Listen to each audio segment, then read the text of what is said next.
Breaking news po ito, mga kababayan. Risa Hontiveros, pinuntahan mismo si Mima Alicia dito sa unang gabi.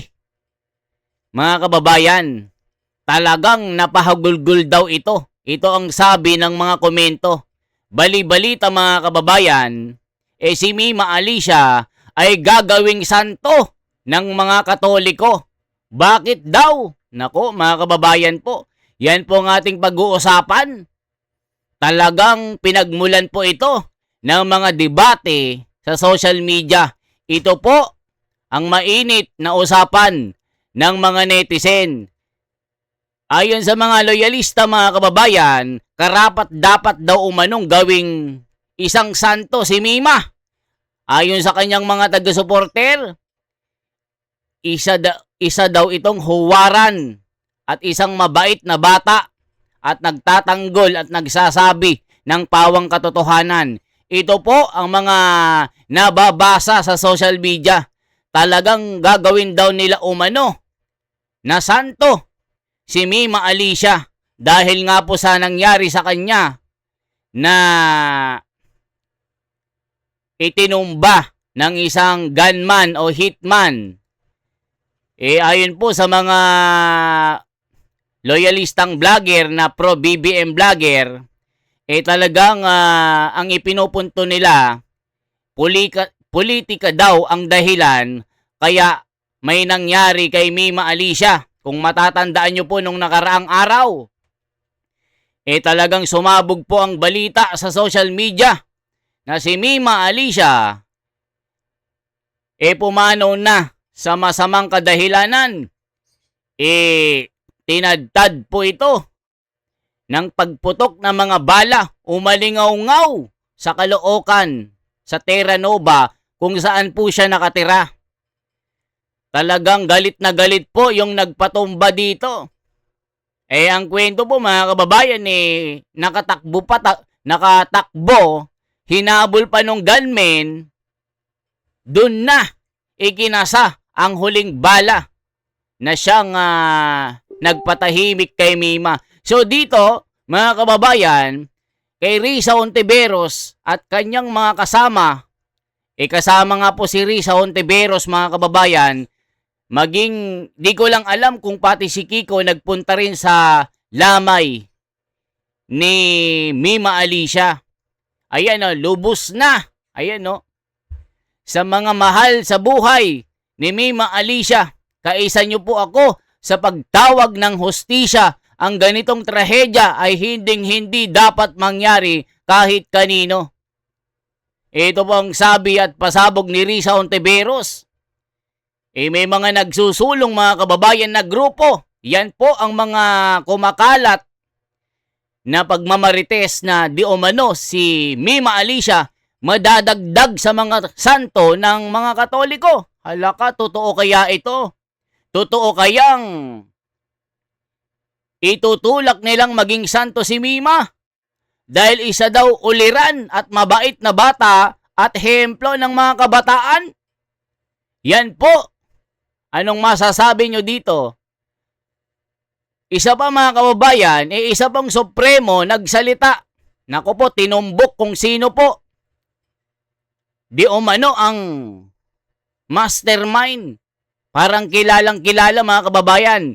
Tinalo pa ang mga pulis. Tinalo pa ang mga soko.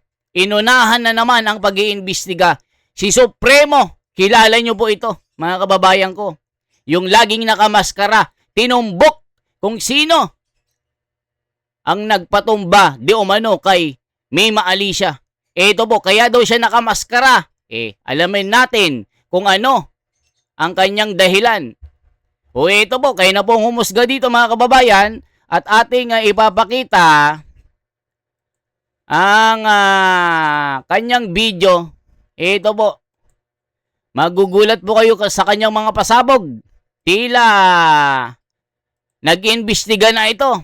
Tila detective, mala CIA, mala FBI, mala Soko ang kanyang sentido.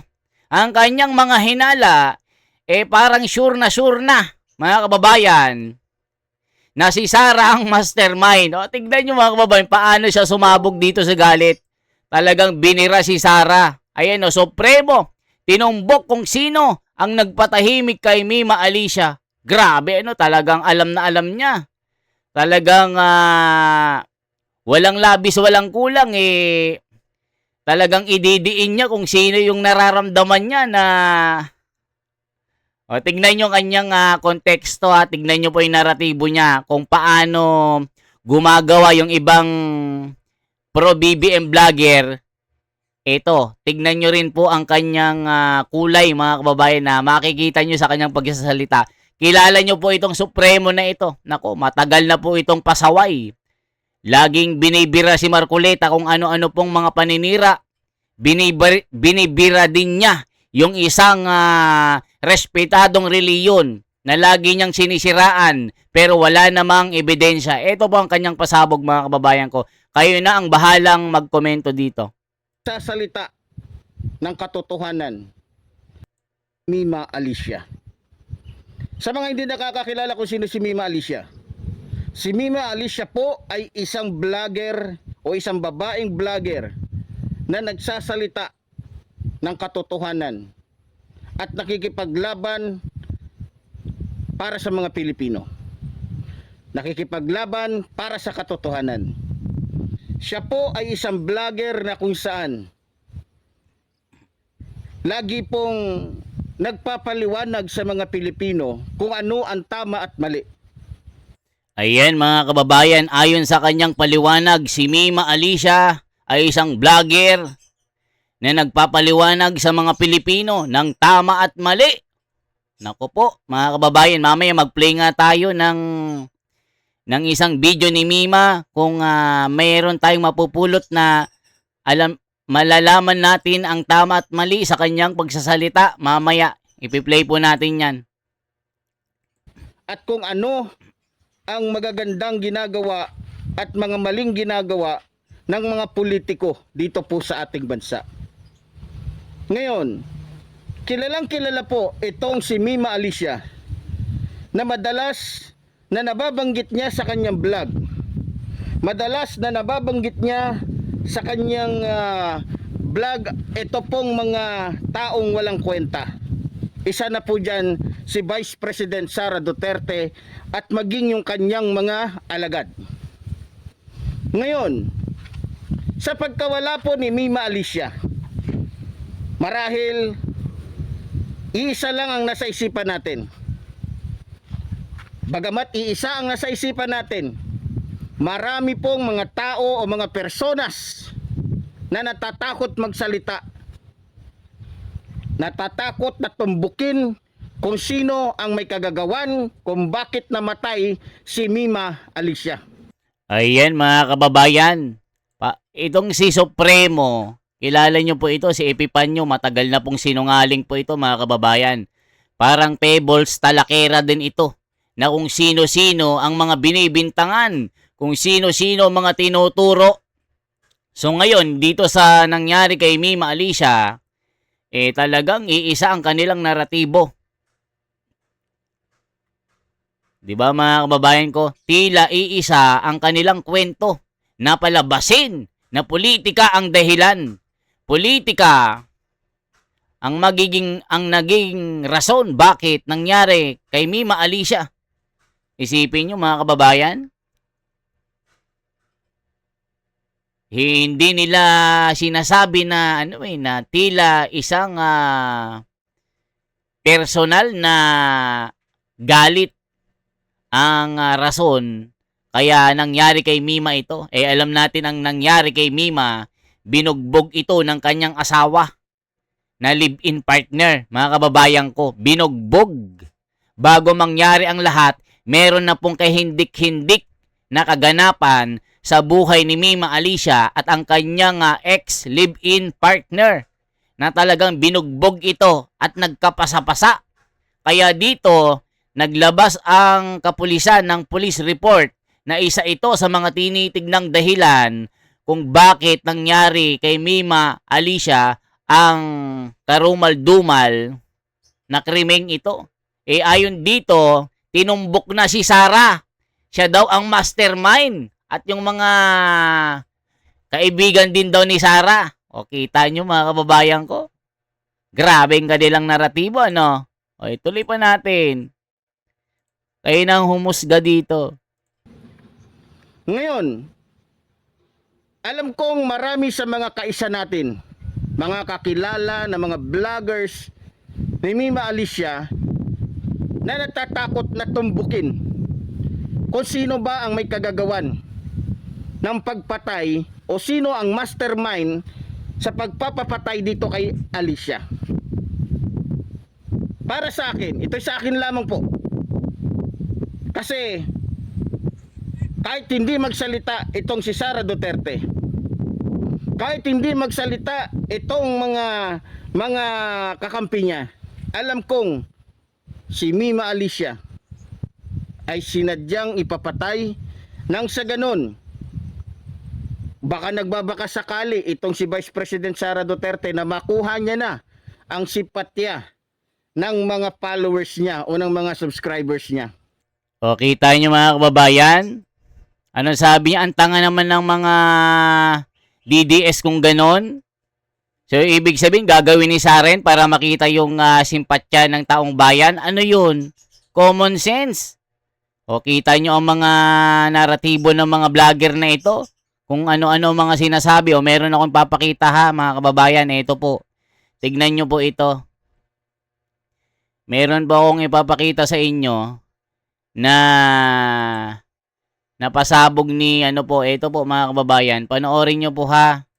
May pasabog po si Mima Alicia bago mangyari ang lahat. Ito po. Tignan nyo po ha. Siya na po ang umamin. Kailangan mapanood nyo po ito. Baka di nyo pa napapanood. Nagiiyak si Mima Alicia. Talagang nabugbog po ng kanyang ito po. Tignan nyo po mga kababayan. O, tignan nyo mga kababayan na ito po. Ayan, nabugbog po siya. Talagang blinag pa ni Mima. Ito po ang mga nangyari bago matuluyan si Mima, bago mabalita ang kahindik-hindik na nangyari sa kanya. Tignan nyo po, umiiyak si Mima dito. I'm shaking. Hindi ko alam kung ano yung gagawin ko. Kasi up to this moment, ginugulo pa din ako ng ex ko. Yung tipong ako na nga yung nabugbog. Yung tipong ako na nga yung nasaktan. Kinuha yung iPhone 11 ko. Sinira pa yung iPhone 13 ko. O, kita nyo mga kababayan? O, kinuha yung iPhone 11, iPhone 17 ba? 16. Binugbog si Mima. Ipapakita rin yung bugbog sarado niyang katawan. Dito po mga kababayan, binugbog ng kanyang live-in partner. Kaya kayong mga, pare-pareho ng utak eh. Hindi na kayo naawa kay Mima, pinagkakaperahan nyo pa. Dito mga kababayan, hindi natin kinokontent ito para maliwanagan yung mga loyalista na ang ginagawa nilang naratibo gaya ng mga BBM vlogger, loyalista na mga supporter, sinasabi nila politika ang dahilan at si Sara ang may gawa. Walang ganon. Tignan nyo, hindi ba pwedeng maging personal na grudge yung nangyari kay Mima? Tignan nyo po mga kababayan, umiiyak po ito. Tapos up to this moment, ginugulo niya pa din ako. Tapos dinadamay niya na yung mga kasamahan kong vloggers katulad ni Jake Magnus na hindi naman kasama sa issue. Gumagawa ng dump account para sirain ako. Tapos yung pinakamasakit dito guys, yung scandal video niya na hindi naman ako yung nandoon pero hindi nadawit niya ako. Hindi ko alam kung ano yung reason niya kung bakit niya ginagawa lahat sa akin to. Pero ako maayos po ako nakipag-iwalay sa kanya. Tapos, okay, sige. Sabi ko, mag-iwalay na tayo kasi ayoko na, sobrang sakit na. Hindi na nga ako nagsalita. Ilang buwan na ako nanahimik sa mga pambubugbog sa akin. O, kita nyo mga kababayan. Yan po yung nangyari. Binugbog si Mima Alicia. Meron pang binabanggit na iskandal na yung ex daw niya isinasama ito pero hindi naman siya yung nasa video. Pakinggan nyo po mga kababayan. So dito, yung mga vlogger, hindi nila sinasabi ito. Talagang sinasabi nila, idinadawit nila ang pangalan ni Sara sa mga Duterte at itong malaking reliyon na ito. Yan din ang pinapakalat ng mga loyalista at ng mga vlogger. Mga kababayan, akala ko ba mahal nyo si Mima? Ba't di nyo alamin ang katotohanan? Bakit sinasabi nyo politika ang dahilan? Nako po mga kababayan ko, mabibwisit kayo sa mga vlogger na ito. Ilang beses mo ginila yung buhok ko. Ilang beses mo akong pinahiya at tinulang. Hindi ako nagsalita, nanahimik lang ako. Tapos malaman-laman ko na ang dami mong pinapakalat na fake news sa akin. Tapos gumagawa ka pa ng sagdamakmak na dami account para sirain ako. Hindi mo ko tinitigilan. Tinatanong ko, ano ba yung nagawa ko sa'yo? Ikaw na nga itong may atraso sa akin. Yung magulang mo, hindi pa ako binabayaran sa 325,000 ko. Tapos hanggang ngayon, hindi ka pa din tumitigil sa kakagawa ng dami account. And alam kong ikaw yan. O isipin nyo mga kababayan, baka dahil sa pera ito hindi pa daw nakakapagbayad ng 325,000 yung kanyang ex-live-in partner. Nagawa pang saktan si Mima. Nagawa pang nakawan ng cellphone. Binugbog pa. Meron pang mga video mga kababayan na ipapakita ni Mima yung kanyang mga pasa. Nako mga kababayan ko, yan mga loyalista ito, sagot ng mga bintang nyo sa mga DDS. Nakita nyo mga kababayan ko.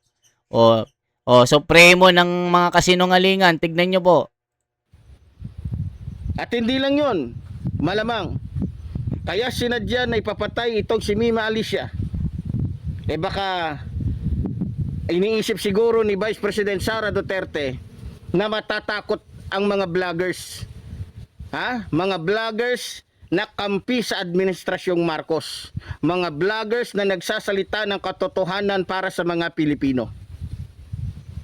Malamang yan ang iniisip siguro ni Vice President Sara Duterte. O malamang, sinadya niya ring ipapatay si Mima Alicia para nang sa ganon matakot na itong mga vloggers na nakikipaglaban para sa katotohanan o nakikipaglaban para kay PBBM para nang sa ganon ay hindi na sila mag-vlog pa kontra kay Vice President Sara Duterte. Ngayon, bakit ba tinutumbok ko agad si Vice President Sara Duterte may kagagawa nito? Para sa akin, hindi mahirap tumbukin. Nakita nyo, hindi daw mahirap tumbukin.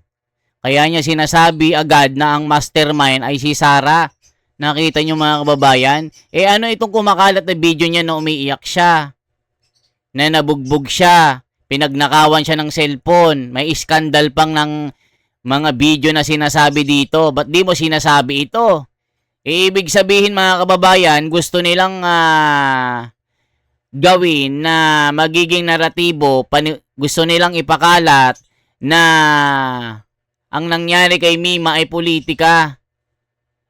Hindi ba pwedeng maging personal na individual? O kita mo, malapit sa kanya. Binugbog, pinagnakawan, may utang pang 325,000. Anong sinasabi mong Sara DDS? Yung si Talakera naman, kung sino-sino. Pinagbibintangan yung isang reliyon. Huwag ganon. Ba't kayo yung mga paniniwalaan ng taong bayan? May kapulisan, may soko. Mag-antay kayo sa final na resulta ng pag-iimbestiga, hindi turo ng turo. Tignan nyo, ulitin natin yung video mga kababayan ko para malaman nyo. Mga loyalista, itong sagot sa mga tanong nyo. I'm shaking. Hindi ko alam kung ano yung gagawin ko. Kasi up to this moment, ginugulo pa din ako ng ex ko. Yung tipong ako na nga yung nabugbog. Yung tipong ako na nga yung nasaktan. Inuha yung iPhone 11 ko. Sinira pa yung iPhone 13 ko. Tapos up to... Mga kababayan, iPhone 11, iPhone 13. Binugbog si Mima mga loyalista. Mga vlogger, ba't di nyo sabihin ito sa mga vlog nyo? Ba't hindi nyo sinasabi, hindi nyo pinapakita ang bidyong ito? Di ba mga kababayan ko, bakit ang sinasabi nila puro Sara, Sara, Sara? Di ba mga kababayan? Isa kayong mandarambong, isa kayong manloloko. Ba't lagi nyo sinasabi, politika, pero ayon sa kanyang salaysay, kung inyong iisiping mabuti, may personal na galit ang kanyang past na relasyon. 'Di ba? O kita nyo, galit na galit yung nagpatumba sa kanya. 'Di ba, mga kababayan? Sasabihin nyo si Sara, yung si Talakera, kung sino-sino yung tinuturo, yung isang reliyon daw. 'Di ba, mga kababayan ko? Ay, nako po. Kung maniniwala kayo sa mga ito, wala na. Isa rin kayong sinungaling. 'Di ba? To this moment, ginugulo niya pa din ako. Tapos dinadamay niya na yung mga kasamahan kong vloggers. Katulad ni Jake Magnus na hindi naman kasama sa issue. Gumagawa ng dump account para sirain ako. Tapos yung pinakamasakit dito, guys. yung scandal video niya na hindi naman O, scandal video, 'di ba? May scandal video pa na sinasabi si Mima dito, 'di ba? ako yung nandoon, pero hindi nadawit niya ako. Hindi ko alam kung ano yung reason niya kung bakit niya ginagawa lahat sa akin to. Pero ako maayos po ako nakipag-iwalay sa kanya. Tapos, okay, sige. Sabi ko, mag-iwalay na tayo kasi ayoko na, sobrang sakit na. Hindi na nga ako nagsalita. Ilang buwan na ako nanahimik sa mga pambubugbog sa akin. Ilang beses mong inila yung buhok ko. Ilang beses mo akong pinahiya, tinulang. Hindi ako nagsalita, nanahimik lang ako. Tapos malaman-laman ko na ang dami mong pinapakalat na fake news sa akin. Tapos gumagawa ka pa ng sandamakmak na dami account para sirain ako. Hindi mo ko tinitigilan, tinatanong ko, ano ba yung nagawa ko sa'yo? Ikaw na nga itong may atraso sa akin. Yung magulang mo, hindi pa ako binabayaran sa 325,000 ko. Tapos hanggang ngayon, hindi ka pa din tumitigil sa kakagawa ng dami account. And alam kong ikaw yan. O, kita nyo, 325,000 na utang ng pamilya ng lalaki. Hindi pa daw nagbabayad. O, hindi nyo ba pwedeng tignan ito? Yung kanyang negosyo din? O yung mga chat na nagkaonsehan? O anong masasabi nyo? Tapos ituturo nyo kay Sara Duterte? Mali kayo dyan. Kung mahal nyo yung si Mima, kayong mga malalapit na kaibigan niya, tulungan nyo na matuntun talaga kung sino talaga ang mastermind. Parang flood control lang Hindi nyo tinutumbok kung sino ang mastermind. O, tignan nyo, si Senador Marcoleta, tinutumbok yung mastermind, yung kanyang mga kasamang senador, inililihis ang katotohanan. O, anong nangyari? Bandang huli, si Marcoleta, ang ipinaaresto, pinakulong. O, nasaan ang hustisya? Naging bendalo. O, ngayon, si Cayetano ang ipinapakulong ngayon. Ginagawa ng kaso. Meron daw ghost project sa Taguig. O, kayo na umusga. For transparency, for a better democracy, shoutout po kay Ma'am Mirna Aura, Gaspar Beltran, kay Imelda Facon, kay Ma'am Luke Isip ng England, UK, at sa mga kababayan natin sa buong Pilipinas at buong mundo at mga OFW, shoutout sa inyong lahat. Mabuhay at palike at pa-share po ang video ito. Salamat po ng marami.